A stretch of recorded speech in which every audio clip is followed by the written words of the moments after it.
राहुल जी ने बोला कि नहीं, मैं नहीं चाहूँगा कि कांग्रेस कभी गलत रास्ते से सत्ता में, अगर वो चाहते तो आज़ादी के जंग से पहले भी तो कांग्रेस सत्ता में गोरों के साथ सांठगांठ करके जब भाजपा और संघी हारते हैं, हारने की नौबत आती है, तो कभी वो ओवैसी को खड़ा करते हैं।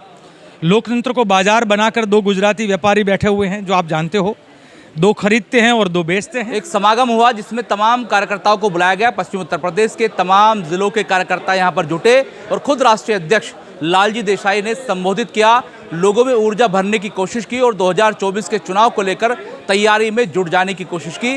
बूथ को मजबूत करने की यहाँ पर बात कही गई। खुद लालजी देसाई पहुंचे हैं, एक संदेश जो कि राहुल गांधी दे रहे हैं लगातार, उन संदेशों को लेकर यहाँ पहुंचे और कहीं ना कहीं कार्यकर्ताओं में, नेताओं में ऊर्जा भरने की कोशिश की और ये जताने बताने की कोशिश की कि अगला प्रधानमंत्री देश के अंदर राहुल गांधी होंगे। ऐसे में कोई डिमोटिवेट ना हो और इस बार डरो मत, काम करो, इस तरह के नारे और स्लोगन के साथ पार्टी कांग्रेस आगे बढ़ने लगी और पदयात्रा का आह्वान भी करने की बात कही गई। इसके अलावा हाल ही में इन्होंने एक ऐसा काम करने की बात कही है जिसको देखकर, जिसको सोचकर राहुल गांधी या प्रियंका गांधी मजबूर हो जाएं कि वो मेरठ में पहुंचे। हालांकि तमाम मुद्दों पर बातचीत करेंगे। मेरे साथ खुद सेवा दल के राष्ट्रीय अध्यक्ष लालजी देसाई जी हैं। सर, सबसे पहले आपका स्वागत है न्यूज़ निवारण टीवी पर। सर, आज का प्रोग्राम थोड़ा सा इस पर चर्चा कीजिए, बाद में हम थोड़ा सा बात करते हैं। आप जो आह्वान कर रहे हैं प्रोग्राम करने का अगले महीने की, वो क्या आह्वान है, किसको देख करके, किसको सोच करके राहुल गांधी जी मेरठ में आ सकते हैं? आप पत्रकार साथी हैं, मैं एक तो पहले आपको एक बात पूछना चाहता हूँ, आपको आज के जो माहौल था, कार्यकर्ताओं का जो उत्साह था, वो देखकर आपको क्या लग रहा है कि क्या होने वाला है? सर, मैं यहाँ रात से बना हुआ हूँ, मैंने रात से स्टोरी चला रहा हूँ। मैं आपको बता दूँ, रात से न्यूज़ निवारण टीवी इस स्टोरी को इसलिए चला रहा है क्योंकि लोग ये समझ रहे हैं कि उत्तर प्रदेश में कांग्रेस का जो अस्तित्व था वो खत्म हुआ, लेकिन सेवा दल इस अस्तित्व को वापस लाने में जुटा हुआ है। और निकाय चुनाव में कहा जा रहा था कि निकाय चुनाव के अंदर कांग्रेस पार्टी बेहतर प्रदर्शन नहीं कर पाई, लेकिन बेहतर बात यह है कि वोट परसेंटेज कांग्रेस का बढ़ा। तो ऐसे में कांग्रेस की तरफ जो आम जनमानस है वो टकटकी लगाए बैठा है, क्योंकि उत्तर प्रदेश और तमाम देश के अंदर जो जितने भी रीजनल पार्टीज़ हैं वो भाजपा से टक्कर लेने में असमर्थ है, सभी को पता है। हालांकि एक मोर्चा बन चुका है, उस मोर्चे पर भी बात करेंगे, लेकिन राहुल गांधी की तरफ टकटकी लगाए लोग देख रहे हैं। तो राष्ट्रीय अध्यक्ष है सेवा दल के, सर, सबसे बड़ी जिम्मेदारी आपने पूरा ऑर्गेनाइज किया, पदयात्रा निकली और 5 महीने तक पदयात्रा चली, सफल हुई और आपसे राब्ता रहता है राहुल गांधी जी का, तमाम संदेश लेकर आप आए। तो थोड़ा सा इस प्रोग्राम में आपने क्या क्या कहा और जो लोग कांग्रेस को छोड़कर चले गए हैं, आपने उनके बारे में कुछ विचार रखे थे? देखिए, मैं हमारे साथियों के बीच में भी ये बात करता कि राहुल गांधी जो राजनीति कर रहे हैं वो जननीति है, राजनीति कम है, जननीति ज़्यादा है। जनता के अधिकारों को लेकर जो नीति बनती है और जनता को केंद्र में रखकर जो राज्य करने का, संचालन करने का बात होता है, उसको जननीति बोलते हैं। राहुल गांधी जो हमसे लगातार जो चर्चा भी कर रहे हैं और हमसे भी कहते हैं, सत्ता देर से आएगा तो कोई बात नहीं, पर सत्ता गलत रास्ते से नहीं आनी चाहिए। राहुल जी लगातार ये कहते हैं, जैसे आपने ये भी देखा होगा कि गोवा में कांग्रेस की सरकार बन सकती अगर रास्ता थोड़ा सा गलत का तैयार किया होगा। राहुल जी ने बोला कि नहीं, मैं नहीं चाहूँगा कि कांग्रेस कभी गलत रास्ते से सत्ता में, अगर वो चाहते तो आज़ादी के जंग से पहले भी तो कांग्रेस सत्ता में गोरों के साथ सांठगांठ करके हो सकता था, पर नहीं हुआ। नहीं, आज़ादी चाहिए तो पूरी चाहिए और हमको जो लोकतंत्र में अपने सत्ता भी में आना है तो एक रास्ता भी सही हो, तत्व और तंत्र दोनों सही होना चाहिए। राहुल जी की सोच है। देश भर में लोकतंत्र को बाजार बनाकर दो गुजराती व्यापारी बैठे हुए हैं, जो आप जानते हो, दो खरीदते हैं और दो बेचते हैं। तो बोलता है ना कि हम दो हमारे दो मिलकर देश को लूटने दो। तो वो हम दो हमारे दो कौन हैं? एक तरफ मोदी और शाह है, एक तरफ अंबानी और अदानी हैं। तो उन्होंने नारा दिया हुआ है, हम दो हमारे दो मिलकर देश को लूटने दो। तो ये जो लूट मचाई हुई है वो भाजपा और संघ है, वो पूंजीवाद और फांसीवाद का बेहतरीन जोड़ है। वो फांसीवादी सोच है और पूंजीवादी काम है। वो चाहते हैं कि धर्म की आड़ में पूंजीवादपति जो लोग हैं इस देश के संसाधनों को लूटें, और राहुल जी उनके पर बड़ा सा ब्रेक लगाकर बैठे हुए हैं। 2014-15 में हम लोग कहते थे मोदानी मॉडल, मोदानी मॉडल, मैंने भी ट्वीट किया था, तब कोई नहीं समझते थे। राहुल जी ने उस मोदानी मॉडल को एक्सपोज कर दिया कि कैसे हमारे देश के आम जनता पर टैक्स पे कर रही है और हमारे देश की जनता को और जनता के संसाधनों को लूट कर मोदी और शाह, तानाशाह, हम तो कहते हैं ये नशा है, नरेंद्र और शाह है नशा, सत्ता का नशा, वो इस कदर पहुंचा है कि हमारे देश की बच्चियों के बलात्कार की चित्कार उनको नहीं सुनाई देती है। हमारे रेसलर्स पे हो रहे हैं अत्याचार और उनके साथ हो रहा खिलवाड़ उनको नहीं सुनाई दे रहा है। मणिपुर में जो आगजनी हो रही है और कुकीज़ और मैतीज एक दूसरे की जान लेने पर चले जाते हैं और वहाँ पर भी कौमी दंगे और जातिवादी दंगे होते हैं, वो उनको नहीं सुनाई देता है। इस देश के अंदर जैसे जब रोम जल रहा था और नीरो फिडाले बजा रहा था, ये हमारा वही नीरो है जो मणिपुर जल रहा है और वो खुद अपनी बड़ी बड़ी जनसभाएं कर रहे हैं। तो जो मणिपुर में राहुल गांधी गए, लेकिन अभी आपने देखा उत्तर प्रदेश के मुख्यमंत्री को बाहर से ट्वीट आ गया विदेश से कि आइए और यहाँ पर दंगा रोकिए। हालांकि वो ट्वीट फर्जी था। तो लोग ये कह रहे थे कि साहब विदेश से तो बुलावा आ रहा है, मणिपुर क्या देश से बाहर है, देश में देख लीजिए।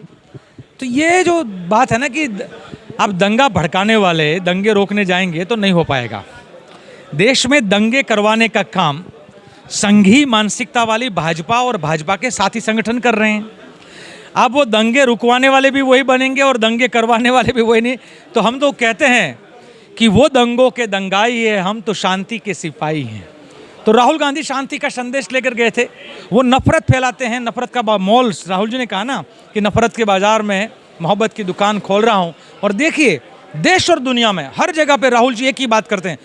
मोदी जी की तरह नहीं है कि मणिपुर में अलग भाषा बोलेंगे, ना वहाँ पर गुजरात में अलग भाषा बोलेंगे, कश्मीर में अलग भाषा होगी और केरला में अलग। राहुल जी पूरे भारत में और दुनिया में जाते हैं तो एक ही भाषा बोलते हैं, जनता का आवाज़, जनता के साथ मोहब्बत, भाईचारा, शांति, एकता, अहिंसा, सत्य। गांधी जी ने जो बोला था, गौतम बुद्ध ने जो बोला था, महावीर ने जो बोला था, हमारे देश की सनातनी संस्कृति ने जो बोला था, राहुल जी वही भाषा। सर ये बोलने का नतीजा तो नहीं है कि उनकी सदस्यता समाप्त कर दी मानहानि के मामले में? अब हाईकोर्ट ने गुजरात हाईकोर्ट ने उनकी याचिका खारिज कर दी। क्या मानते हैं, क्या कहेंगे इस पर? नहीं, देखिए राहुल जी जब पदयात्रा शुरू की थी तब तो उनकी सदस्यता खत्म नहीं हुई थी। राहुल जी 2004 में भाषण सुनो, उनका 9 के बाद का भाषण सुनो, 14 में भी भाषण सुनो। राहुल जी को सत्ता का मोह नहीं है। राहुल जी सत्ता के लिए अलग अलग हथकंडे नहीं अपनाते हैं। वो मानते हैं जनमानस को बदलो, जनता को विश्वास दिलाओ, सही क्या है गलत क्या है। जैसे सोक्रेटिस ने किया था कि सही और गलत का फैसला जनता को करना पड़ेगा, राहुल जी भी वही बात कर रहे हैं। मोदी जी सदस्यता तय करवा के क्या कर रहे हैं? क्योंकि उन्होंने देखा कि राहुल जी की आवाज़ को अब देश का बच्चा बच्चा सुनता है, घर घर में सुनता है, और टीवी और रेडियो पे और मोबाइल पे भारत जोड़ो यात्रा कब शुरू होती है उसका लाइव देखने के लिए संघी भी चड्डी पहनकर बैठ जाते हैं। तो मोदी जी को लगा कि अब राहुल जी को सुनने वाले मोदी जी से 4 गुने उनके ट्वीट और लाइक्स हैं, शेयर हैं। तो मोदी जी को डर है कि राहुल गांधी की आवाज़ है, मोदानी मॉडल को ध्वस्त कर देगी, देश को लूटने वाले को यहाँ से भगाएगी और देश के लोकतंत्र को और लोकतांत्रिक संस्थाओं को ख़त्म करने वाली जो सोच है, संघी सोच है, जो कहते हैं ना कि संविधान को जलाओ। और मैं लगातार कहता हूँ, देखिए वो मैं तो कहता हूँ कि देश का, वो कहते हैं ना भाजपी और संघी, देश के गद्दारों को गोली मारो, फिर उसके बाद एक गाली बोलते हैं। हम गाली नहीं बोल सकते, हम कांग्रेसी हैं, हम भारतीय हैं। हम लोग ये कहते हैं कि देश के गद्दार कौन हैं? मेरे हिसाब से देश के गद्दार वो हैं जो देश का तिरंगा अपनी शाखाओं में ना फहराए।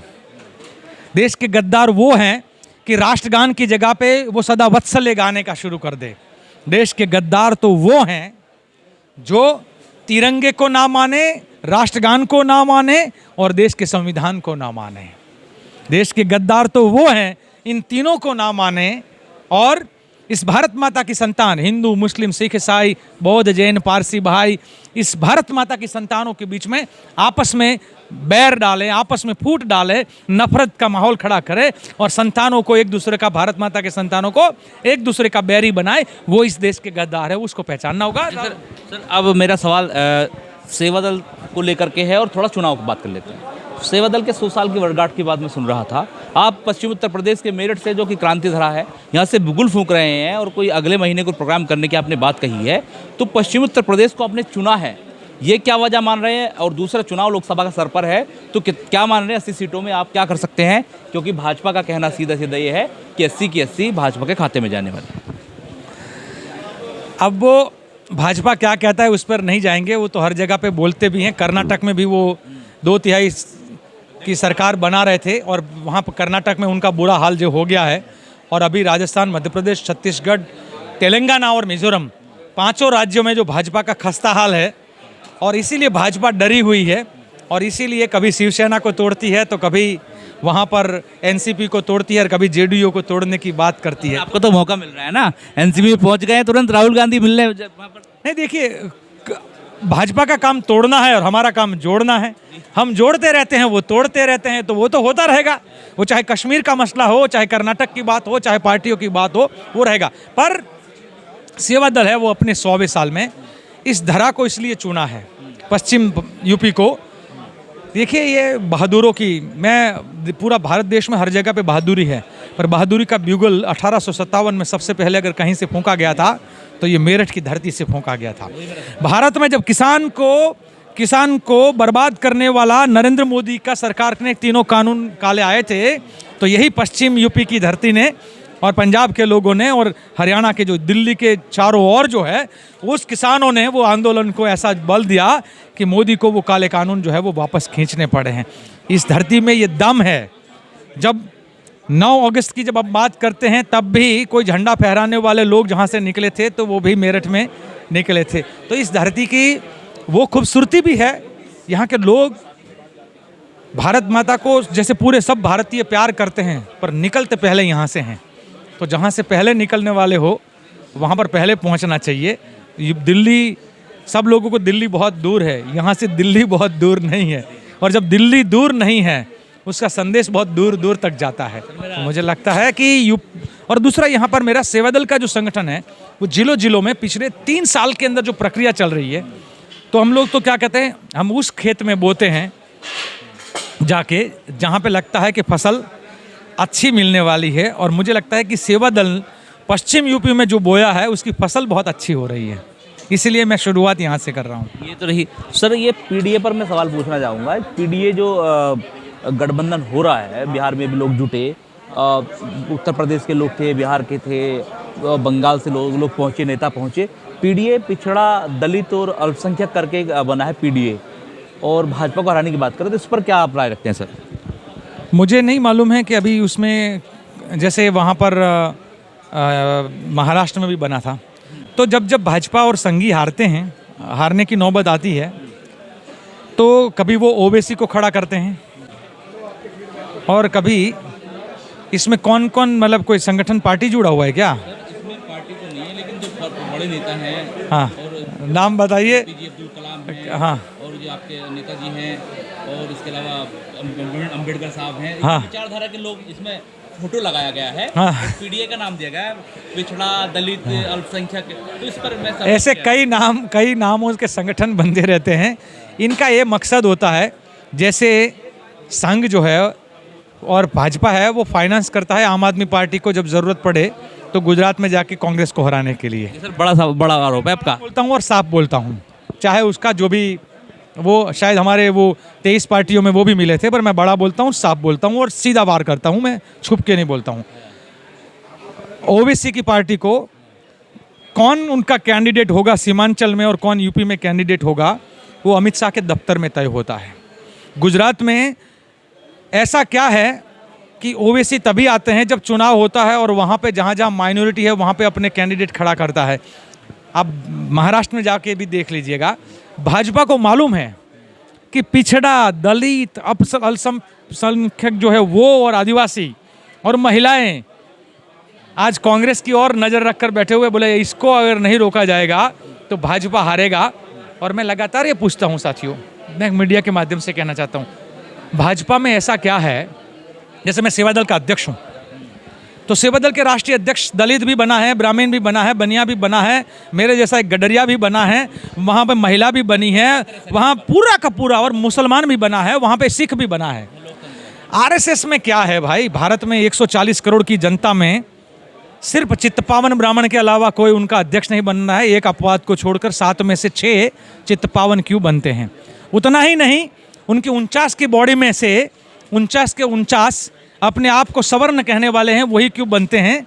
और वही सिर्फ नहीं, जब चेहरे चुनाव लड़ा जाता है तो केशव प्रसाद मौर्य या कौन मौर्य के नाम से उनके चेहरे को प्रेसिडेंट को आगे करते, तब मौर्य को, निषाद को आगे करते हैं।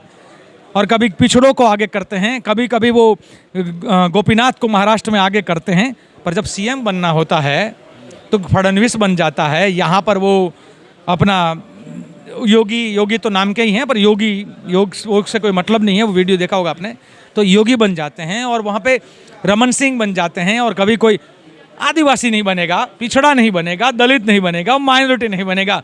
ये पिछड़े, आदिवासी, दलित और अल्पसंख्यक के नाम पर राष्ट्रपति को आदिवासी बना दिया और आदिवासी परिवार के उस बुजुर्ग पर पेशाब भी तो करवा दिया। सर पैर भी धो दिए। अरे वही तो बात है कि ऊपर से पता नहीं शब्द ठीक है नहीं, मुतना मतलब ठीक बोल रहे, क्या बोलते, पेशाब करना, ऊपर से पेशाब करेंगे और फिर जाके पैर धोएंगे, एक तरफ चाटा मारेंगे और बाद में आकर माफ़ी मांगेंगे। ये तो माफ़ी ब्यूरो का संगठन है, वो करता रहता है। तो कथनी और करनी में फ़र्क है। वो कहते कुछ हैं, करते कुछ और हैं। वो संदेश देना था उनको कि देखिए भाई, हम आदिवासियों को क्या मानते हैं, हम दलितों को क्या मानते हैं, हम पिछड़ों को क्या मानते हैं और अल्पसंख्यकों को क्या मानते हैं। फिर बाद में एक छोटा संगठन बनाएंगे चुनाव में वोट काटने के लिए, कुछ नहीं फर्क पड़ता है। आपने अभी ओवैसी का जिक्र किया, क्योंकि पश्चिम उत्तर प्रदेश में ओवैसी की पार्टी की जो सरगर्मियाँ बढ़ने लगी हैं। मेरठ के अंदर देखा गया कि ओवैसी की पार्टी का जो मेयर प्रत्याशी था वो 1,25,000 वोट पा गया। और उसके अलावा सपा तीसरे नंबर पर पहुंची, बसपा चौथे नंबर पर पहुंची और कांग्रेस का पता था नहीं। आज तो जीत कौन गया? भाजपा जीती। मेरा सवाल वही आ रहा है। वही तो ओवैसी का काम ही है, भाजपा को जिताने के लिए जो करना पड़ता है वो करेगा। वो पहले नंबर पे नहीं आएगा, वो दूसरे नंबर पे ही आना चाहता है, क्योंकि उसका लक्ष्य जो है, उसको जो फंड मिलता है ना, वो भाजपा को नंबर 1 पे लाने के लिए। आप ये बताइए, कांग्रेस क्यों पैक्ट नहीं कर लेती है ऐसे लोगों से? जब ओवैसी हो गए, चंद्रशेखर आजाद हो गए, तमाम लोग हैं ऐसे निषाद पार्ट। आप देखना कर्नाटक में क्या हुआ। ओवैसी का कर्नाटक के अल्पसंख्यकों ने मिलकर ओवैसी को बोला, भाई समाज का बुरा करना है तो चुनाव लड़वाओ, और नहीं मानोगे, चुनाव कैंडिडेट खड़ा करोगे तो वोट नहीं देंगे। कर्नाटक में ओवैसी को वोट कितना मिला एक बार जाके देख जाओ। और अब बिहार में मैं परसों ही MIM के उनके प्रवक्ता, स्टेट प्रवक्ता को सेवा दल में ज्वाइन करवाया हूँ। वो सब के लोग तो सर अभी बाहर दिखाई दिए, मुझे कह रहे हैं कि वहाँ जो है कांग्रेस से पैक करने की बात ही नहीं हो रही है, अकेले लड़ना चाहते हैं, अकेले तो हरा देंगे कांग्रेस। और पैक भी नहीं करना है, कौन बोलता है करना है? नहीं, वो लोग कह रहे हैं, कार्यकर्ता आए थे, कह रहे वो MIM से हमारा समझौता है ही नहीं, क्योंकि MIM का जो है वो पेरोल पे है। कार्यकर्ता आए थे आप लोगों से मिलने के लिए। कार्यकर्ता को हम जरूर साथ में लेना आए थे मिलने के लिए, आप मिल नहीं पाए। उनका सरगना जो है वो अमित शाह। अजय ऐसा क्या है, कुछ भी होता है। कभी आपने देखा ओवैसी को कुछ नहीं होता है? हमले तो सर हुए हैं गाजियाबाद में। वो कौन सा हमला कहाँ करवा जाता है? राजनीतिक। अच्छा, हमला चुनाव के वोटिंग से कुछ दिन पहले क्यों होता है? सर इसमें भी सवाल है आपका। नहीं, सीधी बात है, हमले भी करवाए जाते हैं, टाइम पे फिक्स होता है। और मोदी और शाह तो अतीक अहमद का जो मर्डर हुआ, उत्तर प्रदेश के माफिया थे, उसके बाद ओवैसी की लहर आई और ओवैसी ने उन पर बोलना शुरू किया। तो सर इस पर भी कुछ कहेंगे? ये भी कुछ ऐसा कि फिक्स था? देखिए, मैं अतीक अहमद के जिस प्रकार से उनको मारा गया, ठीक है, मैं चाहता हूँ हर देश के अंदर कोई भी गुंडा हो, कोई भी हत्यारा हो, कोई भी इस प्रकार का व्यक्ति हो, तो उसको कानूनन जो सजा मिलनी है, ऊपर से ऊंची कड़ी से कड़ी सजा मिले, कोई बात नहीं। पर किसी भी सरकार को कोई हक नहीं है, या किसी भी सरकार को यह हक नहीं है कि षड्यंत्र करके किसी को भी मार दो, किसी को भी। तो ये जो षड्यंत्रों से मारने वाला, और मोदी और शाह तो चाहे पुलवामा हो, मैं साफ बोल रहा हूँ, सीधा बोल रहा हूँ, हमारे देश के जवान जो शहीद हुए हैं, बहुत बड़ा षड्यंत्र था जिसकी जांच होनी चाहिए। 2002 का गोधरा ले लो, पुलवामा ले लो, अक्षरधाम पे हमला ले लो, या तुलसी प्रजापति से लेकर हर किसी का, या बिल्किस पर हुए बलात्कार को लो, हर चीज़ को लो। एनकाउंटर जो होते हैं आतंकियों का, चुनाव से 3 महीने 4 महीने पहले होता है। हर 2002 से ये इस देश के अंदर हो रहा है, और 2024 से पहले भी आप देखते रहना, इस देश में कहीं ना कहीं मोदी और शाह है हारते हुए दिखाई दे रहे हैं। कुछ ना कुछ जरूर करवाएं। ये बताइए, राहुल गांधी के अलावा कोई बोल नहीं रहा है, ओवैसी बोल रहे हैं, राहुल गांधी बोल रहे हैं, तो हो ये रहा है कि ओवैसी जी को सहानुभूति मिल जाती है, उसका फ़ायदा उठा लेते हैं। तो ऐसा क्यों है कि आप लोग नहीं बोलते हैं? अभी जो है देश के किसान देश के मजदूर, आदिवासी, दलित, पिछड़ा और अल्पसंख्यकों को तय करना पड़ेगा कि जो पार्टियां उनके नाम पर वोट बटोरती है और बाद में शाह और मोदी के साथ बैठकर समझौता कर जाती है, उस पार्टियों को जब तक साथ देंगे इस देश का और उन समाजों का भला नहीं होने वाला है। एकमात्र आवाज़ है और एकमात्र पार्टी है, वो पूरे देश में एक आवाज़ उठाती है और ये कहती है गलत है तो गलत है, समझौता नहीं करती है। देखिए, ये थे हमारे साथ लालजी देसाई, राष्ट्रीय अध्यक्ष हैं सेवा दल के, मेरठ में पहुंचे थे, बिगुल फूंक दिया है और आने वाले लोकसभा चुनाव में यहां से ही इन्होंने कहा है कि शुरुआत कर दी जाएगी और देश में ये सीधे सीधे राहुल गांधी को प्रधानमंत्री देखना चाहते हैं। अपने सहयोगी अनीस चौधरी के साथ मनोवर चौहान, न्यूज़ निवारण टीवी, मेरठ।